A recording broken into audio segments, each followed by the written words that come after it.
The 12.9-inch iPad Pro has been my favorite Apple device since the first generation with the Touch ID button, so of course I couldn't pass the latest 2021 model. I've used it for a month already, compared with the last year's model, and today I'm gonna tell you how good it is and if it's worth an upgrade. It's Alex here, welcome to the Geeks Table, let's start our review. I know many iPad Pro fans skipped the 2020 model and still use 2018 one because they didn't see that much of a difference. So before we proceed, let's quickly check what we can get when upgrading to the latest one. So we'll get a new ultra-wide camera, a bigger camera sensor with HDR3 support, a LiDAR, a 2TB option for those who need it, ultra-wide front-facing camera, 5G, a better screen, Thunderbolt 3 port, a faster CPU, and you'll be back to the 10 hours battery life since your current iPad Pro is probably not as new as it used to be. Quite a long list, to be honest, and if you're upgrading from the last year's model, you can consider these features as new for you.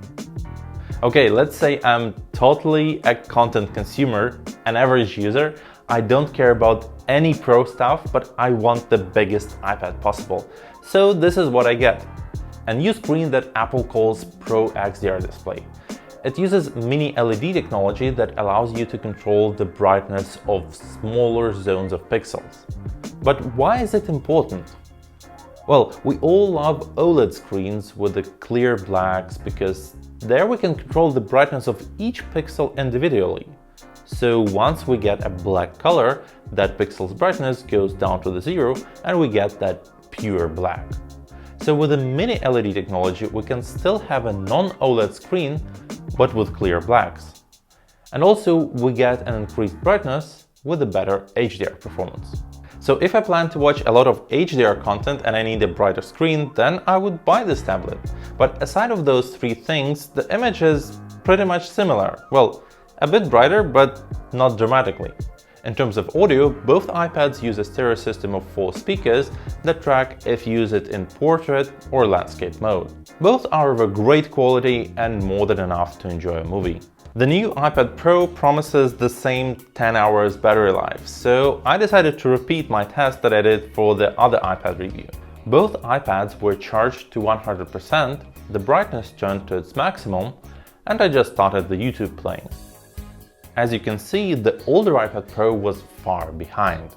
Well, it's 1 year old, so the battery could be degraded, but I still didn't expect it to die 90 minutes earlier. So I ended up having two iPads with zero battery, and I decided to compare the charging speed. So I've used the original adapters and cables that these iPads come with, and I plugged them in at the same time.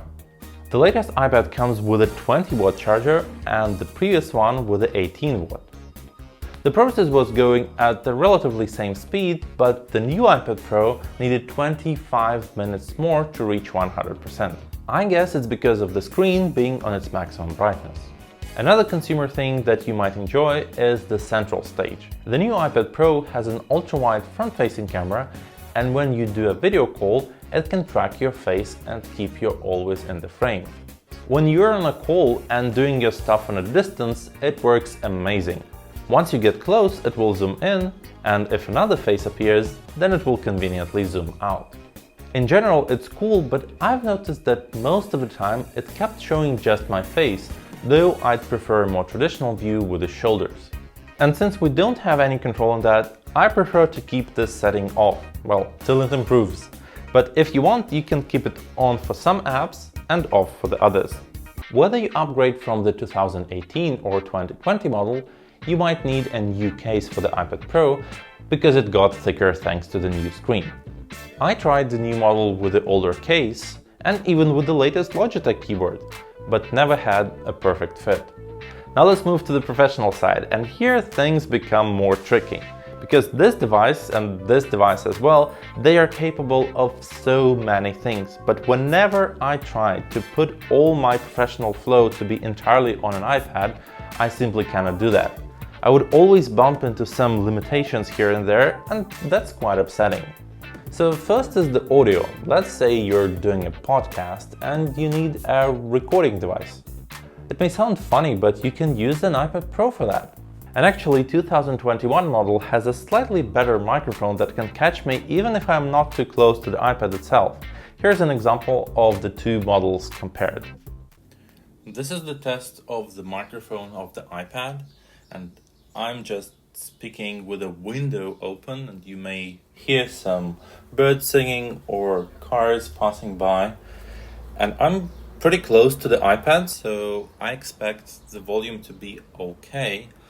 Also, now I'm stepping 2 steps back from the iPad, so I'm quite in a distance. Let's see how it performs now. And now I'm in a quiet space. I've closed the window, so I expect the quality to be even better. So let's see which of the microphones is better. So I would say that if you have a quiet space, you can use this device for podcasting. And you can even have a guest sitting across the table. This device will serve you pretty well.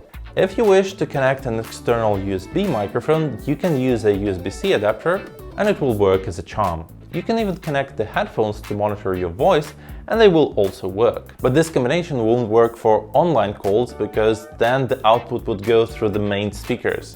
And that's a limitation of the iPad OS, so if you wish to record your voice while online, you'll have to use 2 devices, one for calling and the other one for recording.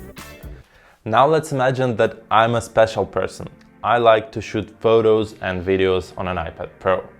Don't judge me. So how good is the latest model for me? I've compared the cameras and noticed that the latest iPad sharpens the photos quite a lot. I'd say it's a trend across the latest iOS devices. I had the similar issue with the iPad Air 4 and all the iPhone 12 lineup. I personally don't like it, but let me know down in the comments what do you think. Once it gets darker outside, the photos become more or less identical. All 3 cameras capture accurate images, but sometimes blur works a bit weird though. In some places it works good, and in some places it doesn't. Across the photos, I enjoyed iPhone's camera more, but well, that's a different story. What do you guys think?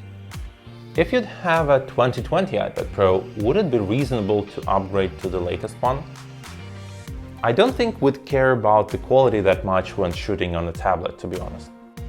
When it comes to the videos, the latest iPad Pro did outperform the previous model. Its videos have a more accurate white balance, and it's usually close to the iPhone 12 Pro Max. In some cases, I was even happy that it over-sharpens the video. For example, here the building looks much better on the 2021 iPad Pro. Also in slow-mo, which is still in Full HD, the picture looks more sharp.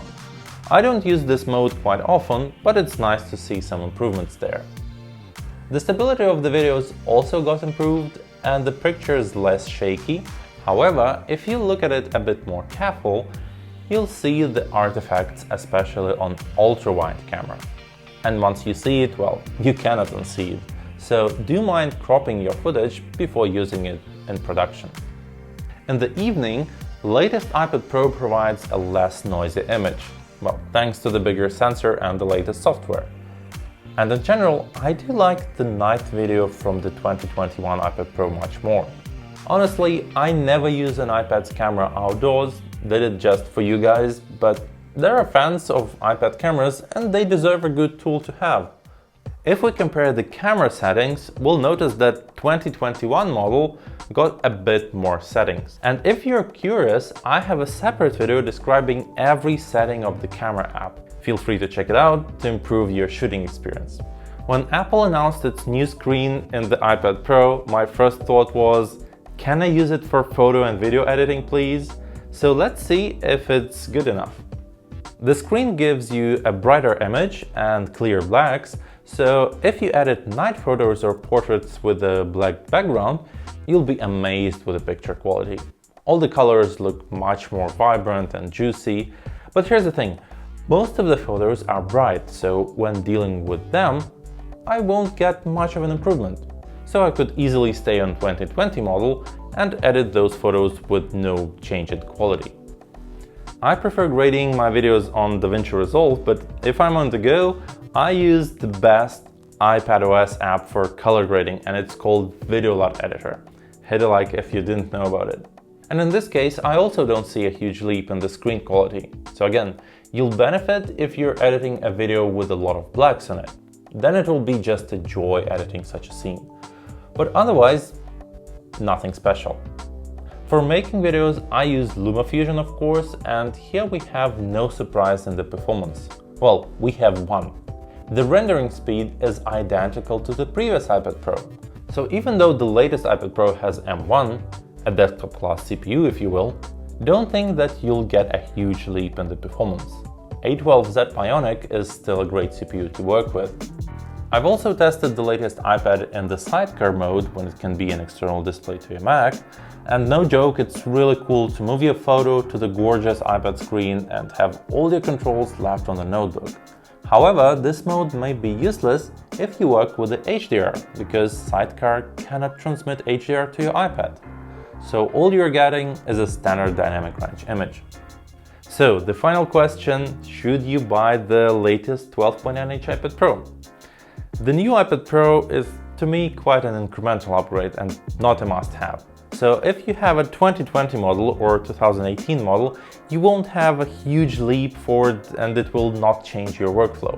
However, I'd suggest you to buy it if you have a lot of HDR content to watch, if you edit a lot of dark photos and videos, if you do podcasting, or if your old iPad Pro runs out of battery and you wish to switch to a newer model. I hope this video was useful for you. Please share your thoughts in the comments and feel free to ask questions if you have any. It's been Alex, and see you at the Geeks table. Bye bye!